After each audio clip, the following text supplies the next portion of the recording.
Welcome aspirants. आज हम start कर रहे हैं एयर पोल्यूशन। एयर पोल्यूशन से क्वेश्चन लास्ट ईयर आया था, WHO की एयर क्वालिटी गाइडलाइन से रिलेटेड क्वेश्चन था। आप चाहें तो जाकर उसको गो थ्रू कर सकते हैं। ठीक है, तो देखिए शुरू करते हैं air pollution. Air pollution basically क्या है?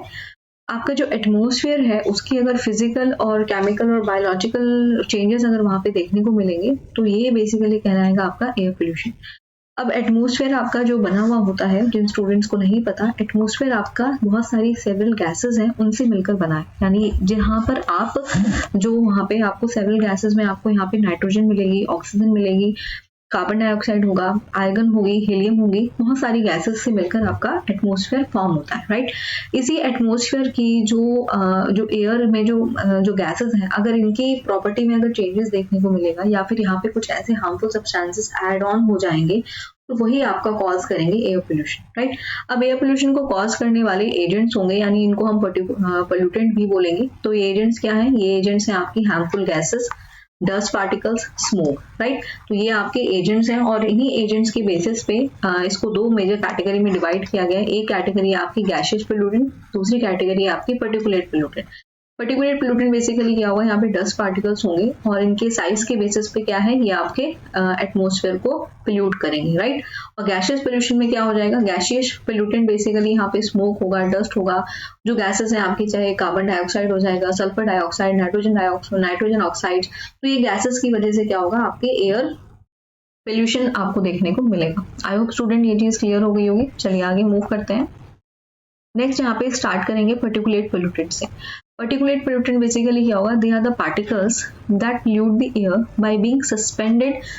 बेसिकली क्या होगा? जो पर्टिकुलेट पोल्यूटेंट होंगे ये आपके डस्ट पार्टिकल्स होंगे जो एयर में सस्पेंडेड होंगे, जिसकी वजह से क्या होगा? आपका पोल्यूशन कॉज होगा।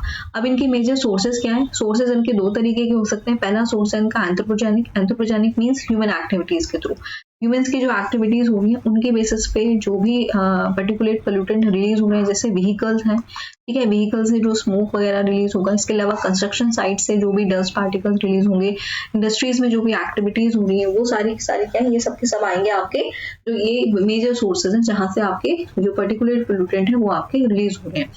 एंथ्रोपोजेनिक वर्ड आपको बहुत बार सुनने को मिलेगा, देखने को मिलेगा। तो एंथ्रोपोजेनिक का मतलब होगा ह्यूमन एक्टिविटीज, है ना। ह्यूमन एक्टिविटीज की वजह से जो चीजें जो भी सब्सटेंसेस प्रोड्यूस हो रहे हैं, ठीक है। दूसरा है आपका नेचुरल। नेचुरल में जैसे आप देखोगे पोलन ग्रेन्स होंगे, वोल्केनिक इरप्शन होगा, नेचुरल गैसेस होंगी, ठीक है। पोलन ग्रेन जैसे आप देखोगे जो फ्लावर्स होंगे उनमें छोटे छोटे से जो ग्रेन्स होते हैं वो भी क्या करते हैं? आपका पर्टिकुलेट पोल्यूटेंट है, जिनकी वजह से काफी लोगों को एलर्जी के इश्यूज होते हैं, ठीक है। तो ये भी आपका एक तरीके से पोल्यूटेंट की तरह ही इनको देखा जाता है, राइट। वोल्केनिक इरप्शन में भी क्या होगा? जब भी कोई भी वोल्केनो इरप्ट होगा, ठीक है, जब भी कहीं पे ज्वालामुखी फटेगा, ज्वालामुखी विस्फोट होगा, तो वहां पर भी क्या होगा स्टूडेंट? बहुत सारे सेवरल गैसेस वहां से, बहुत सारे डस्ट पार्टिकल्स वहां से रिलीज होंगे। तो जब भी वोल्केनो आपका इरप्ट होता है तो वहां पे बहुत सारे लार्ज अमाउंट में आपका डस्ट वहां से रिलीज होगी, ठीक है, वाटर वेपर, ठीक है, डस्ट पार्टिकल्स होंगे। इसके अलावा सल्फर डाइऑक्साइड, नाइट्रोजन डाइऑक्साइड, ठीक है, ये सारी की सारी चीजें जब भी कोई ज्वालामुखी बढ़ता है, ज्वालामुखी वोल्केनिक इरप्शन होगा, तो वहां पर ये सारी चीजें आपको देखने को मिलेंगी, राइट। तो ये क्या है? दो सोर्सेज हैं आपके पर्टिकुलेट पोल्यूटेंट के। पहला है आपका एंथ्रोपोजेनिक, दूसरा है आपका नेचुरल, राइट। अब इनके साइज की बात कर लेते हैं। तो जो इनका साइज का जो रेंज रहेगा स्टूडेंट्स, वो रहेगा 0.01 माइक्रोमीटर से लेकर 500 माइक्रोमीटर, वो भी इनका डायमीटर है, ठीक है। डायमीटर क्या होगा? क्योंकि जो पार्टिकल्स हैं वो आपके जनरली सर्कुलर या फॉर्म में होंगे, तो ये जो पूरा जो आपका डिवाइड करेगा किसी सर्कल को दो इक्वल पार्ट में, उसको डायमीटर कहा जाता है, ठीक है। तो जो इनका रेंज होगा स्टूडेंट वो 0.01 माइक्रोमीटर से आपका 500 माइक्रोमीटर की इनकी रेंज होगी, राइट, डस्ट पार्टिकल्स की, राइट। अब इनको बेसिकली आगे इनको और फर्दर क्लासिफाई किया गया है। तो इनको तीन कैटेगरी में इन डस्ट पार्टिकल्स को या फिर ये जो पर्टिकुलेट्स मैटर्स हैं, इनको तीन कैटेगरी में आगे फर्दर डिवाइड किया गया है। पहला है आपका हैवी पर्टिकुलेट मैटर, दूसरा है आपका suspended particulate matter, and third है आपका नैनो पर्टिकुलेट मैटर, राइट।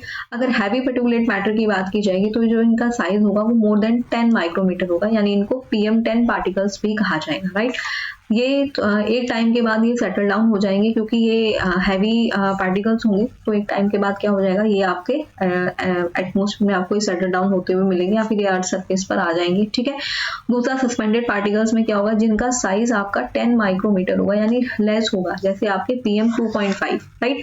तो ये आपके इनका साइज क्या होगा, इनका 10 माइक्रोमीटर से साइज कम होगा। इसके अलावा ये फ्रीली फ्लोट करेंगे, ठीक है। जब भी एयर करंट आपके फ्लो करेंगे तभी आपका फ्रीली फ्लोट करेंगे और एक जगह से दूसरी जगह पे आपको दिखेंगे। जैसे आप देखोगे बहुत ज्यादा सीमेंट फैक्ट्री में अगर आप गए होंगे तो सीमेंट के जो डस्ट होगी वो बहुत ही ज्यादा फाइन पार्टिकल्स होंगे, वो इतने ज्यादा फाइन पार्टिकल्स होते हैं कि वो इजिली आपके नेसल कैविटी के थ्रू आपके लंग्स के अंदर एक्यूमुलेट हो सकते हैं, ठीक है स्टूडेंट्स। तो ये दो मेजर है इनको, इसके अलावा इनको मेजर पोल्यूटेंट की कैटेगरी में इनको रखा गया PM 10 और PM 2.5, राइट।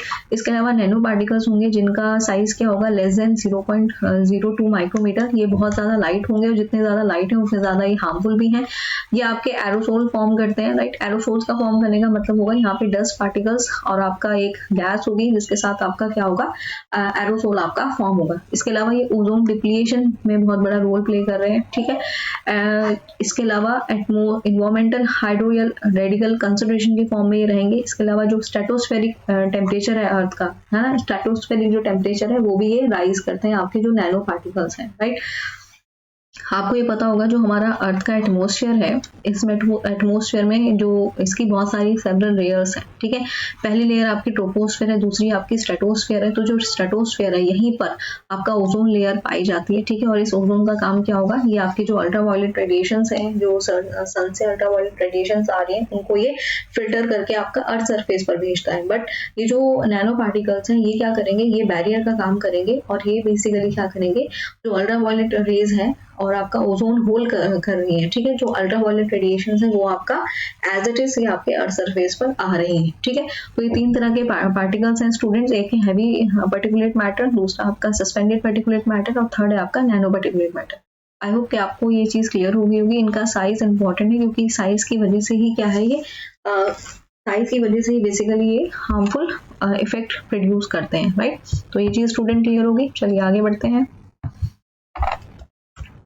नेक्स्ट है इनके हार्मफुल इफेक्ट्स क्या क्या हो सकते हैं। देखो, सबसे पहले अगर हम पार्टिकुलेट पोल्यूटेंट की बात करेंगे तो सबसे ज्यादा जो ये डैमेज करेंगे वो करेंगे ह्यूमन रेस्पिरेटरी सिस्टम को, ठीक है। जो हमारा रेस्पिरेटरी सिस्टम है उसको ये सबसे ज्यादा डैमेज करेंगे क्योंकि ये हमारे लंग में एक्यूमुलेट हो जाएंगे, लंग में या हमारे स्टोर हो जाएंगे, जिसकी वजह से अस्थमा जैसी क्रॉनिक डिजीज हो सकती है, राइट। इसके अलावा बेसिकली क्या होगा, PM 2.5 और PM 10 पार्टिकल्स, इनको जो हमारा सेंट्रल पोल्यूशन कंट्रोल बोर्ड है इसने one of the most harmful pollutant की कैटेगरी में इनको रख दिया गया है, ठीक है। दिल्ली में आप जो देखोगे जो पोल्यूशन होता है वो बेसिकली मेजर इन्हीं की वजह से होता है, राइट। दिल्ली में जो आपको सीजनल पोल्यूशन देखने को मिलेगा, तो दिल्ली की जो एयर क्वालिटी है वो बहुत ज़्यादा खराब हो गई है। उसका रीज़न यही है कि यहाँ पे जो व्हीकल्स हैं उनसे जो स्मोक रिलीज हो रहा है या फिर वहाँ से जो पार्टिकुलेट रिलीज हो रहा है वो जनरली क्या है, PM 2.5 और PM 10 है, जिसकी वजह से दिल्ली में मोस्टली आपको एयर क्वालिटी आपको यहाँ पे डिग्रेड मिलेगी, ठीक है। उसका रीजन यही है। अब हालांकि दिल्ली गवर्नमेंट ने इसके ऊपर काफी काम किया है। उन्होंने जो व्हीकल्स हैं, व्हीकल मोबिलिटी मींस क्या हो गया, व्हीकल्स को आपका हम इलेक्ट्रिकल व्हीकल्स को यूज कर रहे हैं, ठीक है। जहाँ पे क्या होगा, जो आपके कोल पेट्रोलियम इस तरह की चीजें या फिर CNG वगैरह है या फिर जो भी फैक्ट्रीज वगैरह है जहाँ पे इस तरह की चीजें रिलीज हो रही है उन पे थोड़ा सा कंट्रोल किया गया, राइट। इसके अलावा ये इतनी ज्यादा टाइनी होंगी कि इनको आप सिर्फ इलेक्ट्रॉन माइक्रोस्कोप से ही इनको डिटेक्ट कर सकते हो क्योंकि साइज बहुत ज्यादा छोटा है, राइट। और जब भी ये पार्टिकुलेट को आप इनहेल करोगे तो आपके लंग्स में या फिर ब्रीदिंग इश्यूज आपको हो सकती है, रेस्पिरेटरी रिलेटेड इश्यूज आपको हो सकती है, इन्फ्लेमेशन हो सकता है, निमोनोकोसिस एक बीमारी है वो हो सकती है, जहाँ पे क्या हो जाएगा, जो लंग्स है, लंग्स में बेसिकली क्या हो जाएगा, आपका इनहेल करेंगे तो आपका डस्ट पार्टिकल्स वहाँ पे इकट्ठा हो जाएंगे, ठीक है। इसके अलावा क्या हो जाएंगे, कफिंग जैसी प्रॉब्लम हो सकती है, ठीक है, फाइब्रोसिस जैसा इशू हो सकता है। ये सारे के सारे आपके ब्रीदिंग रिलेटेड इश्यूज है, रेस्पिरेटरी रिलेटेड इश्यूज है। तो आपको एक चीज याद रखनी है कि जब भी पार्टिकुलेट जो पार्टिकल्स हैं इनसे क्या होगा, इनसे हमेशा रेस्पिरेटरी रिलेटेड इश्यूज ही होंगे, ठीक है। अब एक चीज और आपको याद रखनी है कि जो PM 10 पार्टिकल्स हैं आपके, ये आपके लंग्स में आपका एक्यूमुलेट हो सकता है। इसके अलावा PM 2.5 जो पार्टिकुलेट जो है आपके मैटर्स, ये आपके ब्लड स्ट्रीम तक के अंदर भी जाकर ये आपका इकट्ठा हो सकते हैं, ठीक है। तो PM10 जो पार्टिकल्स होंगे वो आपके लंग्स में ये आपका स्टोर हो जाएंगे, ठीक है, जिसकी वजह से अस्थमा, ठीक है, ये इस तरह के क्रॉनिक इश्यूज हो सकते हैं। और PM2.5 जो पार्टिकल्स हैं, क्योंकि इनका साइज बहुत ज्यादा छोटा है, तो ये आपके ब्लड स्ट्रीम के अंदर एंटर कर सकते हैं, ठीक है। ये क्वेश्चन आपका प्रीलिम्स में आया हुआ था, अगर आप लास्ट ईयर का प्रीलिम्स देखेंगे तो वहां पे ये क्वेश्चन पूछा गया है, ठीक है। तो ये चीज क्लियर हो गई स्टूडेंट। इसके बाद नेक्स्ट आता है आपकी हैवी मेटल्स। हैवी मेटल्स में जैसे आप देखोगे लेड हो गया, ठीक है। लेड पोल्यूशन बहुत ज्यादा डेंजरस होता जा रहा है, क्योंकि और बहुत सारे जो फ्यूल्स हैं, ठीक है, उनका जो बहुत सारे फ्यूल्स हैं जहां पर आपका लेड को ऐड किया जाता था, तो वो भी बैन कर दिया गया है। और लेड से आप देखोगे टॉयज आपके बनते हैं, बुलेट्स होंगी, जो फिशिंग नेट्स होंगी, जो कीज होंगी, ठीक है, ज्वेलरीज होंगी, आपके पेंट्स वगैरह में आपका लेड का यूज किया जाता है। तो ये बहुत ज्यादा हार्मफुल है, और अगर ये वाटर के साथ अगर मिक्स हो जाएगा, और पानी वाटर के साथ या फिर खाने के साथ ये मिक्स हो जाएगा, तो ये बहुत ही हार्मफुल, बहुत ही ज्यादा पॉइजनस ये होगा, ठीक है। ये हैवी मेटल को स्ट्रिक्टली बहुत सारी जगहों पे बैन किया गया, स्पेशली पेंट्स वगैरह में इसको यूज किया जाता, तो उसको बैन कर दिया गया। इसके हार्मफुल इफेक्ट क्या होंगे? आपके नर्वस सिस्टम को डैमेज कर सकता है, डाइजेस्टिव इश्यूज आपको हो सकता है, किडनी डैमेज कर सकता है, और सबसे ज्यादा आपके इंटेलिजेंस पे इसका इम्पैक्ट पड़ेगा। इसलिए अवॉइड किया जाता है कि जो छोटे बच्चे होंगे उनको जो लेड से बने हुए जो टॉयज हैं उनको वो ना दिए जाएं, क्योंकि वो मोस्टली उनकी हैबिट होती है कि वो हर चीज को सक करते रहते हैं, हर चीज उनके माउथ के अंदर जाएगी, तो माउथ में सक करेंगे वो, उसकी वजह से क्या होगा, जो ये हैवी मेटल्स है वो उनके डाइजेस्टिव सिस्टम में जाके वहां पे स्टोर होगा, वहां पे वो स्टोर हो जाएगा, और स्टोर होने की वजह से क्या होगा, उनको डाइजेस्टिव इश्यूज हो सकते हैं। इसके अलावा सबसे ज्यादा इम्पैक्ट डालते हैं हमारी इंटेलिजेंस पर, यानी जो हमारा जो आपका कॉग्निटिव पार्ट है हमारे ब्रेन का, उसको ये सबसे ज्यादा इफेक्ट करेंगे। आप देख सकते हो लेड की ये आपको शीट्स मिलेंगी, इस तरह की शीट्स आपको देखने को मिलेंगी, इस तरह से ये भी आपको लेड्स के यहाँ पे कुछ ऐसे क्यूबिकल बॉक्स यहाँ पे आपको देखने को मिलेंगे। नेक्स्ट है आपका फ्लाइंग ऐश। फ्लाइंग ऐश भी बेसिकली क्या होगा, जो आपके मेटल्स की जो ऑक्साइड्स होंगे या फिर जो भी अदर हैवी मेटल्स होंगे उनसे ये प्रोड्यूस होगी, ठीक है। और बेसिकली जो मेजरली जो ये प्रोड्यूस होगी वो आपके एलिमेंट सिलिकेट से होगी, एल्युमिनियम सिलिकेट से, जो लार्ज अमाउंट में यहाँ पे सिलिकॉन ऑक्साइड और कैल्शियम ऑक्साइड यहाँ पे रिलीज होगी, राइट। अब जो ये फ्लाइंग ऐश है, इसके हार्मफुल इफेक्ट ये होंगे, अगर ये एग्रीकल्चर फील्ड पर अगर ये डिपॉजिट हो जाएगी तो क्या होगा, जो क्रॉप होगा, जो वेजिटेबल्स होंगी, उनको ये हार्म करेगी। उनको ये हार्म कैसे करेगी कि सनलाइट नहीं आने देगी, ठीक है। और जो उनके मेजर प्रोसेस है, जैसे फोटोसिंथेसिस हो गया, प्लांट्स में भी रेस्पिरेशन का प्रोसेस होता है, ठीक है, और ट्रांसपिरेशन का प्रोसेस होगा, वो सारे प्रोसेस नहीं हो पाएंगे, जिसकी वजह से आपका जो क्रॉप है, जो वेजिटेबल्स है आपके, वो डैमेज हो जाएंगे, राइट।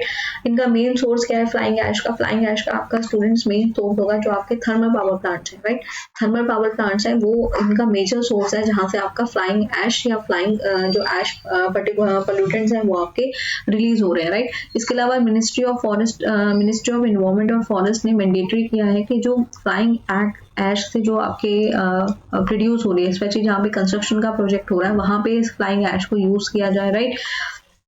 बेसिकली कहीं पर भी अगर आपका थर्मल पावर प्लांट लगा हुआ है, तो उसके 100 किलोमीटर का जो एरिया होगा, वहां पर माइनिंग जो हुई है, अगर वहां पे ये जो फ्लाइंग ऐश है, इससे उसको फिलअप कर दिया जाए, ठीक है। और जो आपके थर्मल पावर स्टेशन है, उसके अराउंड 50 किलोमीटर का अगर कोई एरिया होगा रेडियस में, तो वहां पे इसको यूज किया जाएगा, ठीक है। बेसिकली क्या होगा कि आपका जो अगर कहीं पे कोई गड्ढा वगैरह खोदा गया, तो ये जो फ्लाइंग ऐश है उसको आप ऐसे ही एनवायरमेंट में नहीं डाल दोगे, आप इसको इस गड्ढे के अंदर उसको डंप करोगे, इस गड्ढे के अंदर उसको स्टोर कर दोगे, या फिर कोई माइंस होंगी, है ना, वहां पे इस फ्लाइंग ऐश को वहां पे स्टोर कर दिया जाएगा। इसके अलावा क्या होगा, फ्लाइंग ऐश से क्या कर सकते हो, आप ब्रिक बना सकते हो, ठीक है। उन ब्रिक को आप क्या करोगे, कंस्ट्रक्शन पर्पसेस के लिए उनको यूज कर सकते हो, ठीक है। तो ये है कि फ्लाइंग ऐश को हम इसको खत्म नहीं कर सकते, बट जो प्रोडक्ट बन रहा है उस प्रोडक्ट को हम किसी और यूजफुल वे में उसको हम यूज कर सकते हैं, ठीक है। तो ये चीज स्टूडेंट क्लियर हो गई। चलिए आगे बढ़ते हैं। नेक्स्ट है आपका स्मोक। स्मोक बेसिकली बहुत ही ज्यादा ये स्मोक आपका बनेगा जब आपका स्मोक आपका डस्ट पार्टिकल्स के साथ आपका स्मोक कंबाइन हो जाएगा, उस केस में आपका बनेगा स्मोक, ठीक है। स्मोक कब फॉर्म होगा, जब जो डस्ट पार्टिकल्स हैं आपके एयर में और उसके साथ आप जो स्मोक है, ये दोनों कंबाइन हो जाएंगे, तब आपका फॉर्म होगा स्मोक।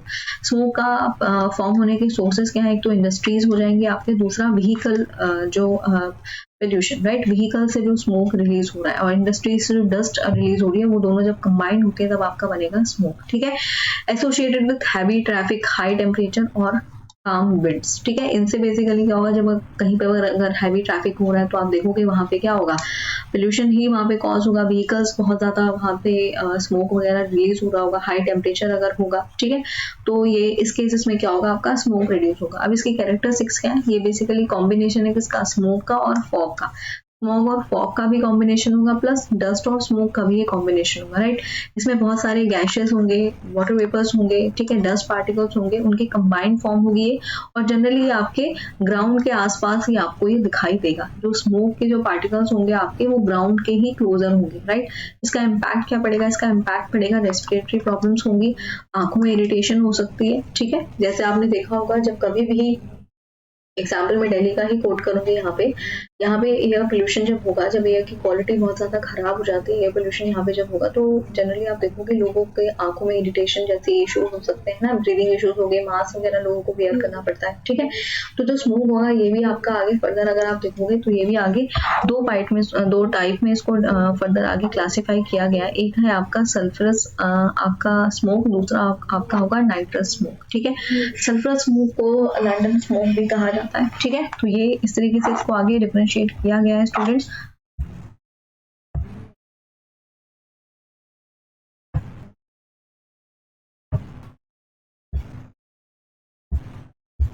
अब ये जो स्मोक है स्टूडेंट्स, ये भी आपका दो तरह से इसको डिवाइड किया गया है, दो कैटेगरीज है इसकी। एक है आपका सल्फरस स्मोक, ठीक है। पहला आपका होगा सल्फरस स्मोक,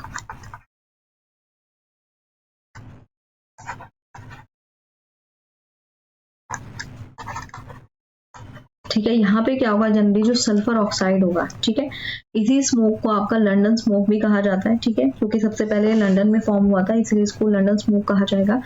सल्फर स्मोक जो बना है वो बेसिकली क्या बना है कि जो सल्फर आपकी सल्फर ऑक्साइड है, ठीक है, जो सल्फर ऑक्साइड है आपकी, ये बेसिकली आपका जो भी यहाँ पे स्मोक पार्टिकल्स होंगे उनके साथ ही कंबाइन करेगा, तब आपका सल्फर स्मोक बनेगा, राइट। और ये बन इसलिए रहा था क्योंकि आपने देखा होगा जब भी अर्ली 20s हुई थी, वहाँ पे जो कोल बर्निंग थी वो बहुत ज्यादा हो गई थी, राइट, जिसकी वजह से क्या था, आपका सल्फर स्मोक वहाँ पे प्रोड्यूस हुआ था। जैसे आप देख सकते हो यहाँ पे पिक्चर में आपको दिखाई दे रहा होगा कि इस तरीके से यहाँ पे धुंध सी छाई हुई है, राइट। दूसरा आपका होता है सेकंड जो होगा, ये तो फर्स्ट है आपका सल्फर स्मोक, सेकंड जो होगा स्टूडेंट्स वो होगा आपका फोटोकेमिकल स्मोक। अब ये जो फोटोकेमिकल स्मोक है इसको आपका इन लॉस एंजलिस स्मोक भी कहा जाता है, ठीक है। इसको लॉस एंजलिस स्मोक भी हम बोलेंगे। इसको लॉस एंजलिस स्मोक इसलिए कहा जाएगा क्योंकि सबसे पहले ये लॉस एंजलिस स्मोक में ही हुआ था, और इसके फॉर्म होने का रीजन क्या है, ये आपका नाइट्रोजन ऑक्साइड्स, ठीक है, जो भी आपके नाइट्रोजन के ऑक्साइड्स हैं उनकी वजह से क्या है, जब भी आपके स्मोक के साथ आपके कंबाइन करेंगे, और इसके अलावा क्या होगा, यहाँ पे आपका जो भी हाइड्रोकार्बन्स है, हाइड्रोकार्बन्स का मतलब ये हो जाएगा कि कोल पेट्रोलियम से जो भी गैसेस रिलीज हो रही है वो, प्लस आपका सनलाइट, ठीक है। सनलाइट अगर इसे मिलेगी तो क्या होगा, इस तरीके से दिन के समय में जो आप देखोगे मॉर्निंग टाइम पे अगर आप देखोगे जो धुंध सी छाई रहती है ना, धुंध आप देखोगे वो क्या है, वो आपका फोटोकेमिकल स्मोक है। जो सल्फर स्मोक होता है आपका जनरली शाम के टाइम पे जो आप धुंध देखोगे ये वो है, राइट, ये शाम के टाइम पे होगा। जो फोटोकेमिकल स्मोक होगा स्टूडेंट्स, यहाँ पे सनलाइट मेजर रोल प्ले करेगी, तो क्या होगा, जो नाइट्रोजन के ऑक्साइड्स हैं अगर इनको सनलाइट मिल जाएगी, जो डस्ट पार्टिकल्स हैं मिलकर कंबाइन होकर ये क्या बनाएंगे, फोटोकेमिकल स्मोक बनाएंगे, ठीक है। और ये भी बहुत ज्यादा हार्मफुल है, ये हमारे बेसिकली क्या है, ये हमारे लंग्स को बहुत ज्यादा हार्म कर सकता है, ठीक है। लाइट ब्राउनिश कलर का ये स्मोक आपको देखने को मिलेगा, जिसकी वजह से विजिबिलिटी इफेक्ट होगी, प्लांट डैमेज हो सकते हैं, आंखों में इरिटेशन हो सकती है, रेस्पिरेटरी डिजीज हो सकते हैं, ये इस तरह के मेजर इश्यूज हमें देखने को मिलेंगे, राइट। तो ये चीज स्टूडेंट क्लियर हो गई। जनरली स्मोक जो आपका प्रोड्यूस होगा, ग्राउंड लेवल स्मोक भी इनको कहा जाता है, और जो पार्टिकल्स ये प्रोड्यूस करते हैं उनको VOC कहा जाता है, voltaic organic compound, right. Voltaic organic compound में आपके सारे जो भी डस्ट पार्टिकल्स होंगे, ठीक है, बहुत सारी ऐसी चीजें जैसे एरोसोल्स हो गए, ये सारी चीजें क्या करेंगी, ये सारी की सारी चीजें आपके स्मोक फॉर्म करेंगे, ठीक है। इसके अलावा आप ग्राउंड लेवल ओजोन को भी आगे पढ़ोगे, वो भी आपका स्मोक, वहां पे भी वो जो वोल्टाइक आपके एलिमेंट्स हैं ये वहां पे भी रोल प्ले कर रहे हैं, ठीक है। इसके बाद नेक्स्ट आता है कॉटन डस्ट। कॉटन डस्ट आप देखोगे जनरली जो टेक्सटाइल कंपनीज होंगी, फैक्ट्रीज होंगी, वहाँ पे ये कॉटन डस्ट प्रोड्यूस होती है। कॉटन डस्ट का आप यहाँ पे एग्जांपल भी देख सकते हो स्टूडेंट, इस तरीके की ये दिखती है और इसका इम्पैक्ट ये होगा, ये आपका क्या कर सकता है, ये हमारे जो लंग टिश्यूज हैं उनको डैमेज कर सकता है, क्रॉनिक कफ हो सकता है, लंबे समय तक कफ हो सकता है, ब्रोंकाइटिस जैसी मेजर इश्यूज हो सकते हैं। ठीक है, तो ये आपका जनरली क्या करेगा, जो आपके लंग्स है उनमें एक्यूमुलेट हो जाएगा और एक्यूमुलेट होने के बाद क्या करेगा, ये बेसिकली क्या करेगा, लंग्स को डैमेज कर सकता है। राइट, इसके बाद कोल डस्ट है। कोल डस्ट बेसिकली क्या है, जो कोल माइंस होंगी आपकी, जो कोयले की खदानें होंगी, वहां से जो डस्ट रिलीज होगी वो क्या करेगी, वो भी हमारे उसका इम्पैक्ट ये पड़ेगा, क्या हो जाएगा, हमारे लंग कैंसर हमें हो सकता है। ठीक है, प्लमनरी फाइब्रोसिस हो सकता है, जिसकी वजह से जो रेस्पिरेटरी फेलियर्स हो सकता है, यानी मेजर इश्यूज है लंग ऑर्गन्स है वो आपके फेल हो सकते हैं। रेस्पिरेटरी, अगर स्टूडेंट रेस्पिरेटरी ऑर्गन्स की मैं बात करूंगी तो यहाँ पे मेरे कहने का मतलब होगा हमारे लंग्स हो जाएंगे। ठीक है, हमारा जो विंड पाइप है, ठीक है, इसके अलावा हमारी नेसल पैसेज की हम बात करेंगे। लंग्स में आपका क्या हो जाएगा, जो हमारी चेस्ट कैविटी है, लंग्स में छोटे छोटे से फाइबर्स होंगे, ठीक है, वो आपका क्या कर सकते हैं, वो डैमेज हो सकते हैं। ठीक है, तो ये बेसिकली क्या है आपका, ये आपका था जो हमने अभी देखा पर्टिकुलेट पोल्यूटेंट के बारे में।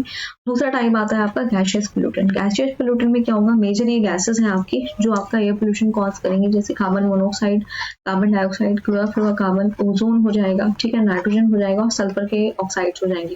ओजोन आप देखोगे, ओजोन तो जनरली हमें यूवी रेज से प्रोटेक्ट करती है, बट स्टूडेंट अगर यही ओजोन आपका ट्रोपोस्फेयर पे फॉर्म होगी, ट्रोपोस्फेयर लेवल पर अगर ये होगी तो ये आपका ट्रोपोस्फेरिक ओजोन कहलाएगी, जो कि बेसिकली बहुत ज्यादा हार्मफुल है, जो एक बैड इम्पैक्ट डालती है हमारी ह्यूमन हेल्थ पर। राइट, तो चलिए गैसियस पोल्यूटेंट को डिस्कस करते हैं। सबसे पहले बात की जाए अगर कार्बन मोनोऑक्साइड की, तो कार्बन मोनोऑक्साइड का जो मेजर सोर्स होगा, यहाँ पे मेजर सोर्स का मतलब है जो स्रोत क्या है इनका, कहाँ से प्रोड्यूस हो रही है, तो ये प्रोड्यूस होंगी आपकी जब कभी भी इनकम्प्लीट कंबक्शन होगा, जो कार्बन बेस्ड फ्यूल्स हैं जैसे आपका पेट्रोल हो गया, डीजल हो गया, वुड हो गया, जब भी इनकम्प्लीट कंबक्शन इनमें होगा, यानी ये पूरी तरीके से नहीं जलेंगे, इनकम्प्लीट कंबक्शन होगा, उस केस में आपका कार्बन मोनोऑक्साइड प्रोड्यूस होगी। राइट, अगर मैं इसकी इक्वेशन की बात करूं तो इस तरीके से होगा ये, तो इस केस में क्या होगा, आपका कार्बन मोनोऑक्साइड आपका प्रोड्यूस होगी। राइट, ये कार्बन मोनोऑक्साइड हो सकते हैं, कार्बन डाइऑक्साइड भी इसी तरीके से प्रोड्यूस होगी। और ये इनके दूसरे मेजर सोर्सेज क्या है, जैसे आपका वोल्केनोस हो गया, वोल्केनिक इरप्शन हो गया, फॉरेस्ट फायर हो गया, वहां से भी आपका कार्बन मोनोऑक्साइड आपका रिलीज होगी। ये बहुत ही ज्यादा हाईली टॉक्सिक, कलरलेस और ऑर्डरलेस गैस है। ठीक है, और इसकी और ये प्रिंसिपल गैस है, यहाँ पे जो ग्रीन हाउस इफेक्ट होगा आपका होगा, जो ग्लोबल वार्मिंग होगी वहां पे भी ये गैस मेजर रोल प्ले करेगी। इसका इम्पैक्ट ये होगा कि ये कार्बन मोनोऑक्साइड हमारे ब्लड के साथ अटैच होकर, ठीक है, हमारे जब हम इसे इनहेल करेंगे स्टूडेंट, तो हमारे ब्लड के साथ ये अटैच हो जाएगी और वहां पे ये बनाएगी कार्बोक्सी हीमोग्लोबिन। कार्बोक्सी हीमोग्लोबिन क्या करेगा, जो हमारे ब्लड के अंदर जो ऑक्सीजन कैरिंग कैपेसिटी है उसको कम करेगा और जिसकी वजह से क्या होगा, हमें ब्रीदिंग इशू होना शुरू हो जाएगा। ठीक है, तो मेजर इसका इम्पैक्ट क्या पड़ेगा कि हमारे ब्लड में जब ये कार्बन मोनोऑक्साइड ऐड हो जाएगी तो ये क्या करेगी, जो ब्लड की ऑक्सीजन कैरिंग कैपेसिटी है उसको खत्म कर देगी, और उसको खत्म करने से क्या हो जाएगा, हमारे बॉडी में क्या हो जाएगा, हमें जो हमारा ब्लड है हमारे अंदर डेफिशिएंसी होना शुरू हो जाएगी। राइट, नेक्स्ट है आपका कार्बन डाइऑक्साइड। कार्बन डाइऑक्साइड का मेजर जो सोर्स होगा वो ह्यूमन एक्टिविटीज है। राइट, ह्यूमन एक्टिविटीज की वजह से जैसे हम कोल को burning of coal, oil, natural gases होंगी। ठीक है, इसके अलावा नेचुरल फैक्टर में आपका आ जाएगा वोल्केनो हो जाएगा, फॉरेस्ट फायर हो जाएगा। ठीक है, और ये जो आपकी कार्बन डाइऑक्साइड है ये भी आपका मेजर रोल प्ले करती है ग्रीन हाउस इफेक्ट में। ठीक है, ग्रीन हाउस इफेक्ट को हम आगे फर्दर जब हम क्लाइमेट चेंज को डिस्कस करेंगे वहां पे हम इसको डिस्कस करेंगे। ठीक है, और जो कार्बन डाइऑक्साइड होगी स्टूडेंट्स, ये अदर गैसेस के कंपेयर में थोड़ी सी हैवी होगी। राइट, अब इसका इम्पैक्ट क्या पड़ेगा, इसका इम्पैक्ट ये पड़ेगा, कार्बोनिक रेन हो सकती है, जो एसिड रेन आप देखोगे। ठीक है,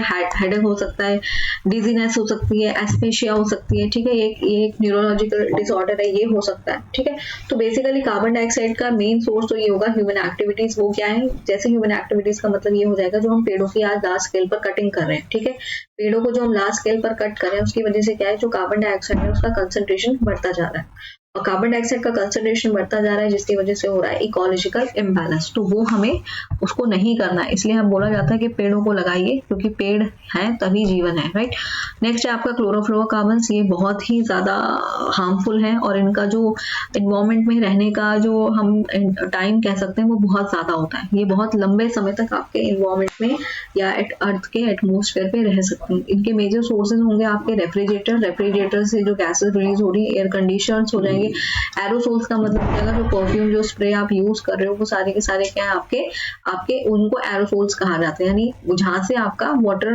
पार्टिकल्स आपका रिलीज होंगे, गैस के साथ साथ आपका वाटर पार्टिकल्स जो रिलीज होते हैं, राइट। अगर कैरेक्टरिस्टिक्स की बात की जाए तो ये हैव अ कूलिंग प्रॉपर्टीज होगी इनकी, और ये बहुत ज्यादा स्टेबल है। स्टेबल होने की वजह से ये डिस्ट्रॉय नहीं हो पाते और आपके एटमॉस्फेयर में ये लंबे समय तक रहेंगे। इनका मेजर इम्पैक्ट पड़ेगा आपका ये जो हमारी ओजोन लेयर है उसको खराब करेंगे। ओजोन लेयर को क्या करेंगे, थिन करना शुरू कर देंगे, और ओजोन होल भी आपका क्लोरोफ्लोरोकार्बन्स की वजह से ही हो रहा है स्टूडेंट, राइट। नेक्स्ट है आपका ऑक्साइड्स ऑफ नाइट्रोजन। नाइट्रोजन के ऑक्साइड्स जैसे कि मैंने आपको बताया था कि जो एक्स सिंबल है वो यहाँ पे रिप्रेजेंट करेगा नंबर ऑफ मॉलिक्यूल्स को। ये बेसिकली क्या होगा, नाइट्रोजन ऑक्साइड हो जाएगा, नाइट्रोजन डाइऑक्साइड हो गया, नाइट्रस ऑक्साइड हो जाएगा, नाइट्रेट हो जाएगा। ये सारे के सारे का ये पोल्यूटेंट्स हैं, राइट। इनके मेजर सोर्स है, जैसे अगर फ्यूल्स को बर्न किया जाएगा, बायोमास बर्निंग की जाएगी, बायोमास जैसे यही फूड है जो आपका वुड है, इन सबको क्या हो जाएगा, इनको बर्न किया जाएगा, राइट। इसके अलावा जो फर्टिलाइजर्स हैं उनके जो बायो प्रोडक्ट होंगे वो भी वहाँ पे भी आपका नाइट्रोजन ऑक्साइड रिलीज होगा। मेन इम्पैक्ट ये पड़ेगा इनका कि सेकेंडरी पोल्यूटेंट फॉर्म करेंगे, जो हमने डिस्कस किया था, पैन को ये आपका प्रोड्यूस करेंगे, ठीक है। नाइट्रिक एसिड इनसे होगा। इसके अलावा प्लांट ग्रोथ को ये रोक सकते हैं, राइट। टिश्यू डैमेज हो सकते हैं, आइस में आपको इरिटेशन हो सकती है, वायरल इन्फेक्शन इससे होंगे जैसे इन्फ्लुएंजा हो जाएगा, ठीक है। नाइट्रेट भी क्या करेंगे, जब भी एटमोस्फेयर में आपका हो जाएंगे तो विजिबिलिटी को इम्पैक्ट करेंगे, ठीक है। विजिबिलिटी को इम्पैक्ट करने का मतलब जैसे मैंने अभी आपको बताया था कि जो नाइट्रोजन ऑक्साइड है इसकी वजह से क्या होगा, लॉस एंजलस स्मोक होगा। लॉस एंजलस स्मोक क्या होगा, ये बेसिकली क्या करेगा, एक तरीके से सेकेंडरी, इसको समर स्मोक भी कहा जाता है स्टूडेंट। अगर फोटोकेमिकल स्मोक की बात की जाएगी तो फोटोकेमिकल स्मोक को स्टूडेंट समर स्मोक भी कहा जाएगा, क्योंकि ये आपका जनरली दिन के समय में, समर के टाइम पे, क्योंकि समर के टाइम पे क्या होता है, सनलाइट बहुत ज्यादा होती है, ठीक है, उस टाइम पे ये आपको देखने को मिलेगी, राइट। उसी के ऑन दी अदर हैंड अगर हम सल्फरस स्मोक की बात करेंगे तो उसको विंटर स्मोक कहा जाएगा, क्योंकि वो जनरली विंटर्स के टाइम पे होगा, जहाँ पे आपका सनलाइट नहीं होती है, वहां पे डस्ट पार्टिकल बहुत ज्यादा होंगे, ठीक है। उस केसेस में आपका सल्फरस स्मोक बनेगा। तो आई होप कि आपको ऑक्साइड्स समझ आ गए होंगे। इसके बाद same as it is sulphur oxide है। सल्फर ऑक्साइड में भी आपके सल्फर ऑक्साइड हो जाएंगे, सल्फर ट्राईऑक्साइड, सल्फेट हो जाएंगे। ये भी इनका मेजर सोर्स क्या होगा, ये भी आपके सल्फर कंटेनिंग जो फ्यूल्स होंगे वहां से ये आपका पार्टिकल्स रिलीज होंगे, गैस रिलीज होंगी। कोल पेट्रोलियम हो जाएगा, रिफाइनिंग जब हम करेंगे, पेपर मैन्युफैक्चरिंग जब हम करेंगे, ठीक है, और स्मेल्टिंग जहाँ पे होगी, मेटल एक्सट्रैक्शन जहाँ पे होगा, वहां पे आपका सल्फर ऑक्साइड्स आपका रिलीज होंगे, राइट। इनके इफेक्ट क्या है, इनके इफेक्ट ये होंगे कि ये भी हमारे जो ह्यूमन हेल्थ है, स्पेशली जो हमारे लंग्स है, उनको बहुत ज्यादा डैमेज करेंगे। और सबसे ज्यादा इम्पैक्ट इनका ये पड़ेगा कि जो हमारे मॉन्यूमेंट्स है, ठीक है, मॉन्यूमेंट्स को ये कोरोड करना शुरू करेंगे, है ना। पेंट्स आप देखोगे कुछ टाइम तक, अगर आप अपनी जो आपकी व्हीकल्स होंगे या फिर आपके जो भी मेटल्स के रिलेटेड एलिमेंट्स होंगे, अगर आप उनको एज इट इज एटमॉस्फेयर में रखोगे, कुछ टाइम बाद आपको देखने को मिलेगा कि उनमें कोरोजन होना शुरू हो जाएगा, ठीक है। और ये इतने ज्यादा पॉइजनस हैं कि किसी भी ह्यूमन बीइंग की या किसी भी एनिमल की डेथ तक हो सकती है अगर वो इसको लंबे समय तक इसको एक्यूमुलेट या इनहेल करते रहेंगे, ठीक है। आई होप स्टूडेंट ये क्लियर हो गया होगा आपको। अब मेजर कंट्रोल के मेजर्स भी हैं कि एयर पोल्यूशन को कैसे कंट्रोल किया जा सकता है। कंट्रोल जो सेफ्टी मेजर्स हैं स्टूडेंट को हम नेक्स्ट वीडियो में डिस्कस करेंगे। अभी तक के लिए इतना ही। अगर आपको कोई डाउट होगा तो आप पूछ सकते हैं। नेक्स्ट वीडियो में हम आगे डिस्कस करेंगे कि किस तरीके से हमारी गवर्नमेंट ने बहुत सारे ऐसे सेफ्टी मेजर्स फॉलो किए हैं जहां से हम एयर पोल्यूशन को कंट्रोल कर सकते हैं। तो मिलेंगे नेक्स्ट वीडियो में, तब तक के लिए थैंक यू।